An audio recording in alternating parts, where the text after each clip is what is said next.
We're going to be getting into a tough topic today. Food insecurity touches so many facets of our lives: our physical health, energy level, grades at school, ability to compete in athletics or clubs, work ethic, and even our mood.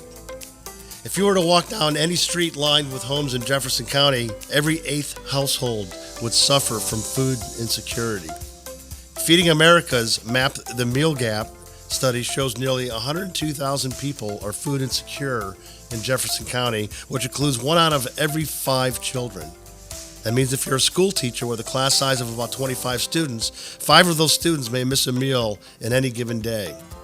Since the pandemic, prices in grocery stores have risen close to 25%, and consumers continue to spend more to buy less.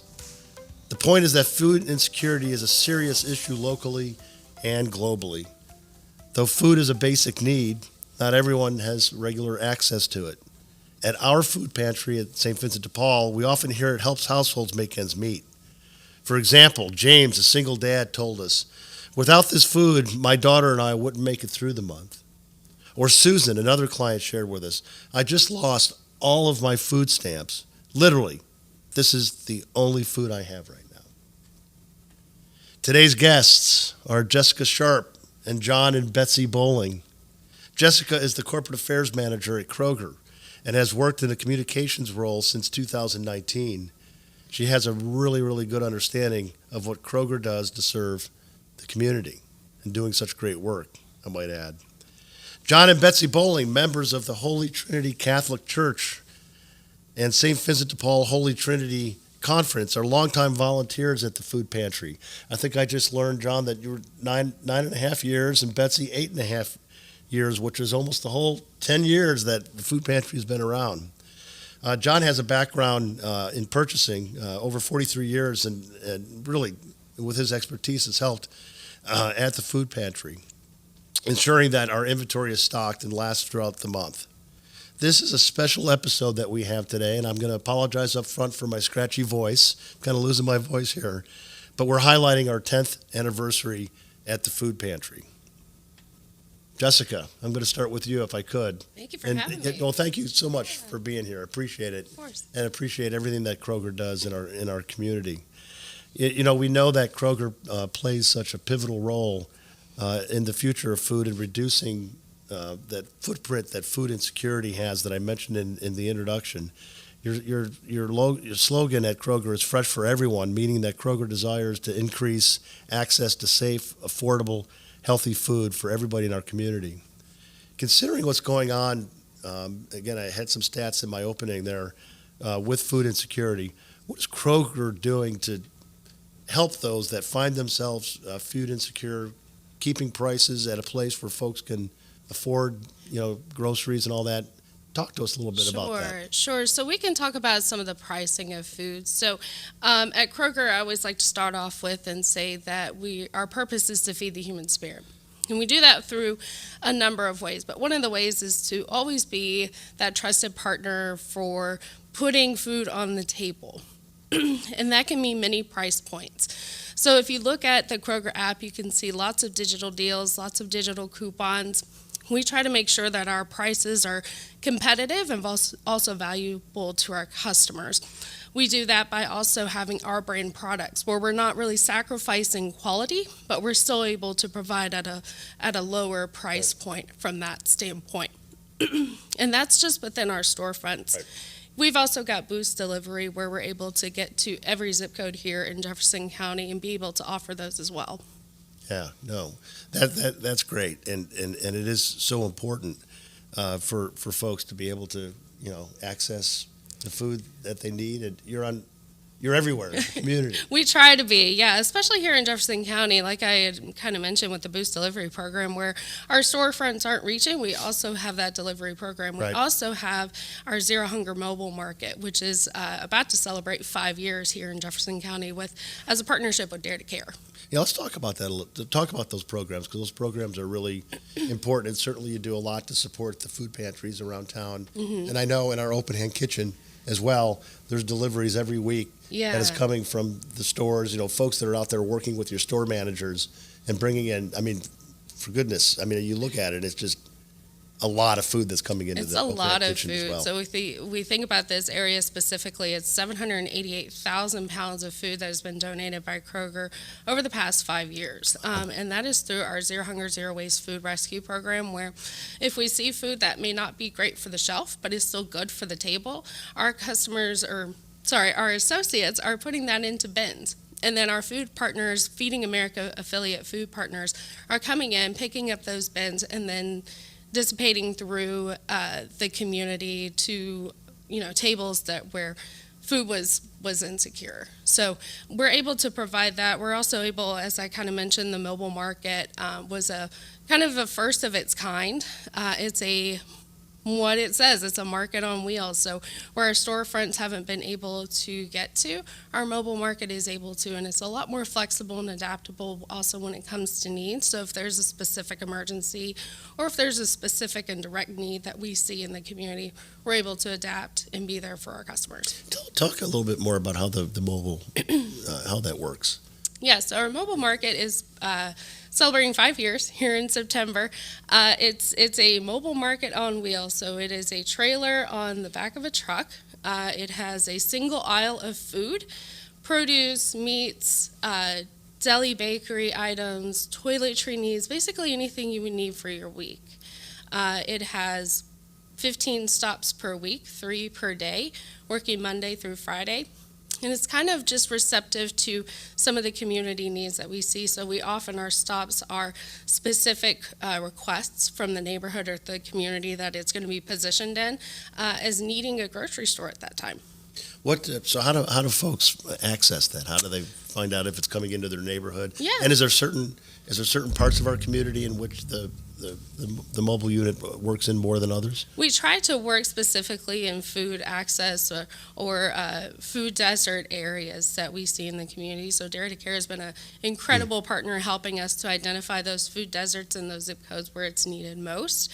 And then working with the community, whether it be senior apartments or senior living facilities where we see people aren't able to access transportation or be able to get to one of our storefronts, we're able to then kind of schedule that out. And the schedule is available to everyone on Dare to Care's website. You'll just have to look up Dare to Care mobile market. Yeah, no, that makes sense. Yeah. So, and the folks that work in the mobile, units, what describe them? They're amazing. Because they're going into situations, Yeah. that's different than being in a store where your customers coming to you. Yeah. They're going out They're going into the to community. customer. Yeah, and so is yeah. there special training? Is there something that, It takes a certain personality for sure. Lisa Ellis is our mobile market manager, and she is just a firecracker when it comes to helping others in the community. So she's able to identify multiple places where she sees opportunities and really connects with the customer too. Because when we think about food access, we also don't think oftentimes about the dignity of food access. So are we giving our mobile market customers the same experience as they would in a storefront? And that's very important to Lisa and the associates there, and I think they do a great job of that.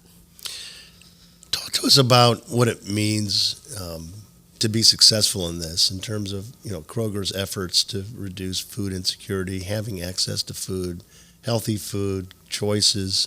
Mm-hmm. What does that mean? Success means being able to help the community. So when Zero Hunger, Zero Waste launched a long time ago with the Kroger company, our moonshot goal is to make sure that there is absolutely no hunger and no waste in our communities.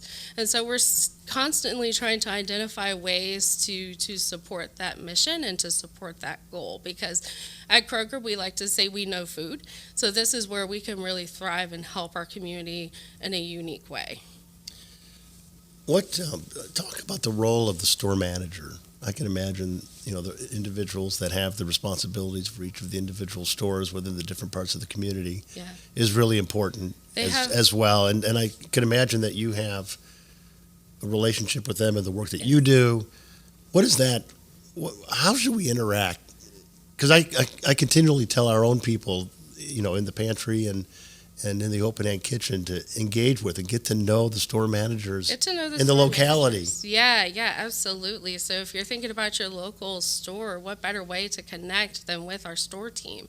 And our store associates are always looking for ways to be friendly, but that store management team, we like to say, is the leader within those four walls. And our stores act as their own business. So being able to connect with them in a different way, if you're looking for ways to help to support the community, our associates are always doing that. So we always encourage our nonprofit organizations to reach out to me, to reach out to our store management teams, and to see, how we're able to support the community. Because not only are we there to, sell goods and sell groceries, we're also there to, like I said, feed the human spirit, and that can be in multiple ways. Yeah. Tell us just, and I'm going to get to John and Betsy here in a second, but I'd be interested in your passion for this work and how you found your way to Kroger. And Yeah. What do you like about what you do? It's a crazy trajectory. So I've been in corporate communications for a little bit over 12 years in different industries. So I've worked for a paper company, I worked for a casino company, Caesars Entertainment, and then I worked in healthcare. But really, when I started out my journey in college, I wanted to be a nurse because I said I wanted to help people, but I was a really good storyteller. So I'm helping people by telling their story. So I'm able to talk with our customers, talk with associates, talk with nonprofit organizations every day, hear these incredible stories of these really amazing human beings who are doing far more than we realize, and being able to tell their stories in that way too. Hunger is really important to me as well. I have a family heritage of having food insecurity, and so when the opportunity came up with Kroger, and knowing that Kroger really supports their mission on feeding people every single day, I could not help the Kroger company in their support of the community. So you know firsthand the meaning of having access, Yeah, or not having access. Yeah, not having access. So my grandmother actually was very food insecure as a child, and saw a lot of the nutritional, medical issues that came up with that. And so when she moved on to her career, she was a lunch lady for the public school system, fed kids. And so when I started to think about my own career and how I could help support her continued legacy of what she was doing in the community, this was a no-brainer. Well, Jessica, thank you for what you do, and you're next to John and Betsy Bowling here, who are longtime volunteers of St. Vincent de Paul, faithful and passionate to the mission of housing and feeding and supporting, those in need in our community, much like what Kroger is doing. And it really takes all of us to be able to do this at the corporate level, the personal individual level, through our faith communities, the government. It takes all of us to be able to do this. And I want to turn it over, John and Betsy, to you all. You guys were married in 2018. Yes. And if I'm not mistaken, the pantry may have had some connection there, which is a beautiful thing, too, because that's great, too, if that's a result of what we're doing here in terms of bringing folks together. Tell us about that and your passion for working in the pantry. I think first I want to thank Kroger's because we do a food drive at Thanksgiving time with St. Augustine Parish, and our church community brings in Thanksgiving items, but we don't always have enough.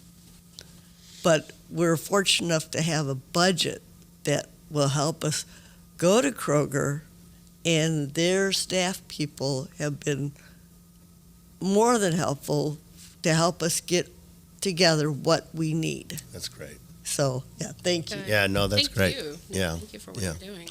Okay, you tell our story.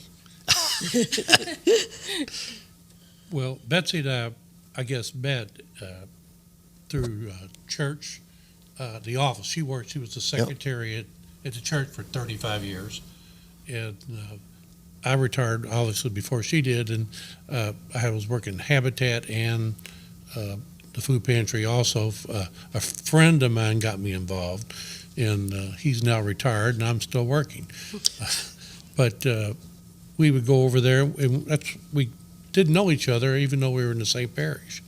Her children were older than mine, and then we kind of met, and then she retired. I mean, I started working, and I was working at the pantry, and then she retired, 3 years, like 2 years, a year or so after I did, and then she started coming to the pantry, and I guess that's where we got to know each other a little more. We spent more time together. Yeah, right. So, That's one way of saying it. I mean, when you're in the pantry there, it's like everybody's together doing their thing. So you got to get to know everybody. When she first started, that's when we were pushing the carts around. Right. So it was a little more interactive on our part because people made big circles and they took people around. Then after COVID, we had to switch the way we did it because we couldn't have that close interaction. And now we can't really go back because like this week, we did 220 something families. Wow. In 2 days, that's average 110. You can't push carts. They don't have enough people and not enough space. But we're starting to see the demand go up, and the USDA level is either the same or less than what we were getting. So it's becoming very hard to stretch what we're getting. And in our case, I now say I have 5 children, 9 grandchildren, and 2 great-grandchildren. Most of them are hers. Yeah, there you go. But it's one big family, and like I said, we're faith, family, and friends. Yep. I guess we say we enjoy it because you don't do something for 9.5 years if you hate it. Yeah. it's the clients and the volunteers that keep us coming back. The clients are so grateful. Yeah. And yeah, I'm sure you get to know folks. Yes, As well, because we get to know their stories. We follow their health issues. Yep.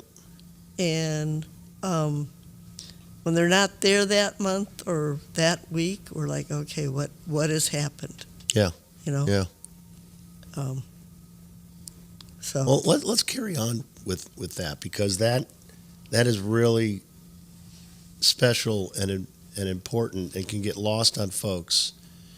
It's one thing to volunteer. It's another thing, though, to be invested in what is happening and care and see and recognize that somebody, wow, so-and-so isn't there this week. Wonder if they're okay. Yeah. Kind of thing. And when we first got into the pantry 10 years ago, the thought was between us and Dare to Care that we'd serve 30 to 40 families, on a monthly basis. John, you just gave some stats. We're doing close to 20 times that. Mm-hmm. Now it's the 40203 zip code that we're serving. So it's that entire zip code, which there's a lot of need in 40203. Betsy, you just mentioned something that's very unique about what you all do there in terms of actually getting to know those that are coming in and seeing. Oftentimes in our society, not oftentimes, actually, the basic message is, well, it's the homeless, or it's those in poverty, and you get to a point where it's I want to use the word dehumanizing. It's a human being. It's an individual. Folks that you get to know. What really, and I'd like to hear from you too, John, and then, Jessica, you may have even some insights in terms of the work in Kroger and different pantries. What makes our pantry unique? You just mentioned one thing, I think, that caring, passionate approach to the folks that come that are our neighbors. we have Linda who does our intake, and then usually it's Joanne and Carol that do the actual, when they come up to the window, we find out, that's when we hear their stories. Well, Linda hears them too. And we find out, babies being born, people who have passed away, people who are going in for surgery, what have you. And then we find the people too that have come back to us to thank us. We had one lady who had car trouble. And when she had to get her car fixed, she had to come to the pantry to get food so she could eat.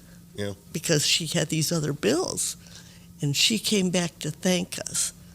And we have a lady and her son who this summer, she as a child, they had to use the food pantry. And now she and her son are actually coming back to volunteer. Wow. That's amazing. I think he's going to be a senior at St. X this year. Wow. And his requirements are already made, but he's doing it on his own. Yeah. Well, he brings his mom, I should say. She enjoys it as much as he does. Yeah. Yeah, I think she does. So it's just their way of saying thank you too. So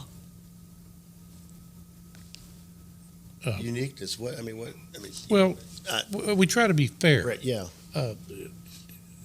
Everybody, we try to give everybody their fair share because some families are 1 and some could be 10, and people don't understand why don't I get more. Well, even our workers don't understand that. I tell them, no, you have to do one of these each household, otherwise I'll be out, and then the second half of the month we won't have anything. Right. And it's really tough not to give more when you want to, but you have to understand that you have to spread out what you have over the whole month. Right. Jessica, your thoughts? I mean, you're hearing right from the passion, the commitment, the volunteers, the people in the community that work together with folks like Kroger and Dare to Care. What are you seeing in this work in our community? It's incredible, I have to say that, what you all are doing. And, it really is that connection piece. Because so oftentimes, folks who are also dealing with hunger or lack of access are also dealing with the lack of access to others. And so we often saw that during the pandemic where a lot of things were closed, and so the only thing that could be open were food pantries and grocery stores. So we were seeing folks, and we might be the only people we see that day.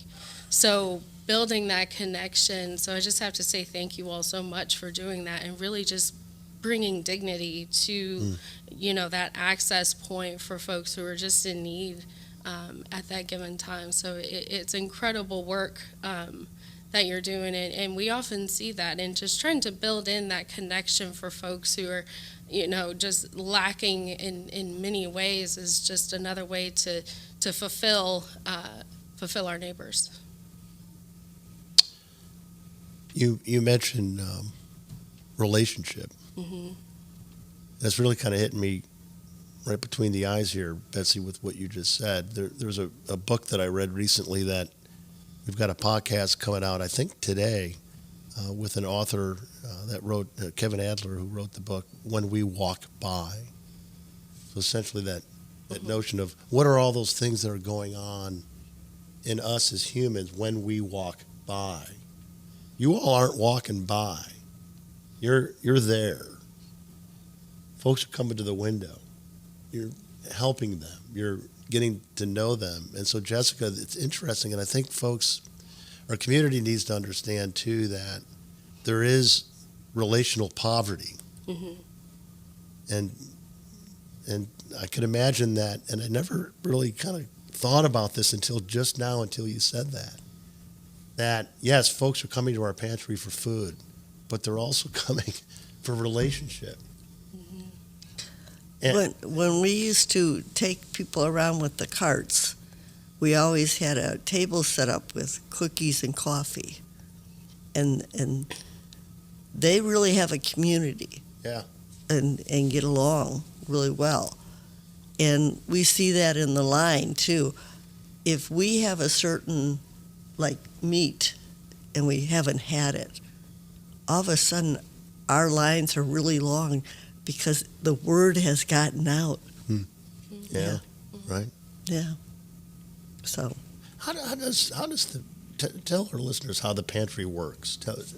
What does a week look like for you all in the pantry, including getting prepared, and then when folks come in, and how can people get in? I'll start with what I do, because I think part of what I do is I pick up through Holy Trinity Conference. I have an allowance, and I pick up like 80 laundry detergents and dishwashing soap and toilet paper, because that's not a food issue, but it's a humanity issue. If I heard, I don't know if I should say this, but I was fixing coffee one time, and I heard a gentleman say to another guy, "When you're doing work, you're invisible." I heard him say he had to use a coffee filter because he ran out of toilet paper, and I said, "This is not right. Yeah. We can do something about that." Well, we did that, and then it expanded to laundry detergent, and then expanded to dishwashing, because cleanliness is very important to a lot of those people. But if they don't have the tools to work with it, they can't do it. Okay, so we do that. Then there's another truck. They open on Tuesdays for clients, families on Tuesdays. And then there's also, we go to Dare to Care, and they pick up 2,000 to 3,000 pounds of different items. We order, and then we'll get some fresh vegetables and stuff, but mostly it's canned goods or milk or something special. And then on Wednesdays, we get a shipment in from Dare to Care of fruits and vegetables. Thursdays, that's the day we work, and we open up. Now, I say this there is a big we here, because I'll get there at 8:15, 8:20, and there's at least 3 or 4 people working. I call it their area, because the guy in the fruits, he just takes over. There's no boss until something goes wrong, and that's when she hollers my name. But all of our workers know what they're doing. They've been there a long time, and they're conscientious. They won't put out bad fruits or vegetables. He looks through it to make sure it's not bad. Because what would you, we always say, if you wouldn't buy it at Kroger's, we're not going to give it to our clients, because they deserve the same thing. Now, there's sometimes you'll see one bad strawberry in a bunch, and you tell them, okay, this got the bad one in it, but I'm sure you can find a lot of good ones, because you don't want to throw it out over 10% of something being bad. And then we try to keep the meat. We try to keep all the meats frozen, because that's how it comes to us from USDA, and we try to give it out quickly. We have separate freezers where it's staged, so we can give it out, and the clients get to pick if they want. If we have chicken or pork or fish, they can choose. And then we sometimes get odd stuff in, and then that goes on the board. Betsy's responsible for the board, because her handwriting's better than anybody else's. So it's Tuesdays and Thursdays from 9 to 12. 40203. 40203. Now, we do have other clients or customers that come to us under special circumstances that have been okayed. Yeah, right. So if folks want to access the pantry, if they're in 40203, they just have to bring an ID, and if they don't have an ID, maybe a bill that has their address on it. Like an LG&E bill or something like that. Yeah. And then we'll service them. Yeah. Well, technically, we won't send anybody away the first time. Got it. We will service them, and then give them a list of the Dare to Care facilities.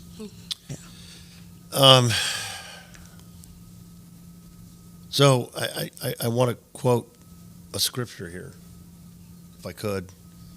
James 2:15-17 says, "Suppose you see a brother or sister who has no food or clothing, and you say, 'Goodbye, have a good day, stay warm and eat well,' but then you don't give that person any food or clothing. What good does that do?" So John and Betsy, I personally have known you all for a long time as well, being in the parish. My daughters having been in the school. We've been in the parish. You were 35 years in the office? No, part of that was in the school. In the school, okay. Yeah. And so we've been parishioners for 33 years, and I know you all to be people of faith and truly care. But if you could share with our listeners, we talked about Jessica's, background and her grandmother, and she knows what it means to be without and has seen that within her family. Why do you all do this? What motivates you to do what you do? Because I know how faithful you are with this, not only because I know you from church, but I now know you from my position at St. Vincent de Paul, and seeing what this group of volunteers does it's God's work. But for you all individually, why do you do it? What motivates you? She's already gave me the signal that I'm supposed to go first. So I'm one of 9 children, and my dad passed away. I'm the oldest. My dad passed away when I was 14. So my mom raised 9 of us on Social Security and veterans. There wasn't a great number of food pantries at the time. So I could tell you what we're going to have to eat every day, because if you had roast on Sunday, you were having stew on Wednesday. My mom could spread out the thing, and the word steak might have meant a hamburger cooked with onions and gravy. Yeah. That was a steak to us. Yeah. But I don't. We never went hungry. We didn't do without. Didn't have a lot. But I think that's part of my family life. All my brothers and sisters, all 9 of us. My one sister has passed away. All of us live in Jefferson County. Yeah. And if my phone wasn't off right now, you'd be hearing a bunch of dings. Today's one of my brother's birthday, and we have these long threads of 18 people, and it'll drive you crazy.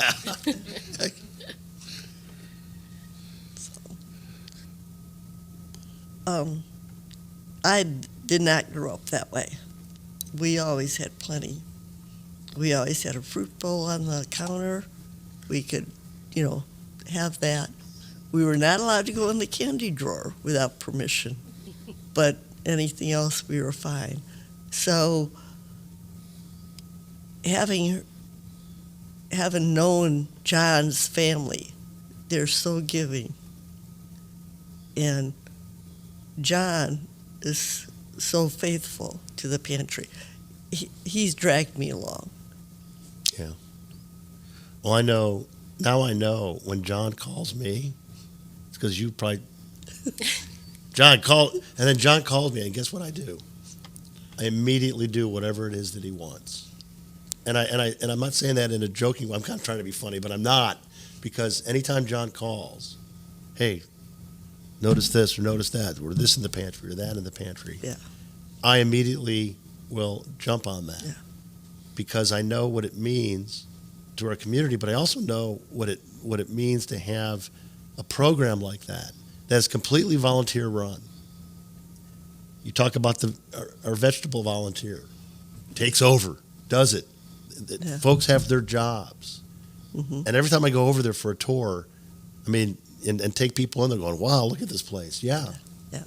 This is a serious operation serving a lot of people in need, and whatever these folks need, like when we redid the bathroom, or and then the other thing I'll mention, and I know I'm going a little bit off script here, but when we went and were approached by House of Ruth, and House of Ruth said, we're going through a renovation, and we're going to have to close our pantry. Could we use your pantry? And we all got together. The first thing I knew I needed to do was first reach out to John and the pantry volunteers and say, is this possible? Can we do this? Yeah. And today they run their pantry out at 4 o'clock, or Fridays at 1 o'clock, every Friday. And they've got a little space, and we all figured it out. It was a disruption, right? It was a disruption to what we do every day and what people are used to doing. But you know what? It was one of those things where everybody said, well, we got to do this, and we'll figure it out. And you were key to that. And so now there's lots of other folks being fed too, because we're able to give up of our space as opposed to saying, oh, you can figure that out, kind of thing. So it's a beautiful place. And it's a great volunteer opportunity as well. And how can folks, I know that through our website, folks can reach out and volunteer, but is there any suggestions that you have that if somebody that's listening to this says, hey, I'd like to volunteer at the pantry, what would be their next step? Well, first of all, I mentioned we're open 2 days a week, so Yep. 9 to 12, Tuesday, Thursday, so that has to fit your schedule. Yep.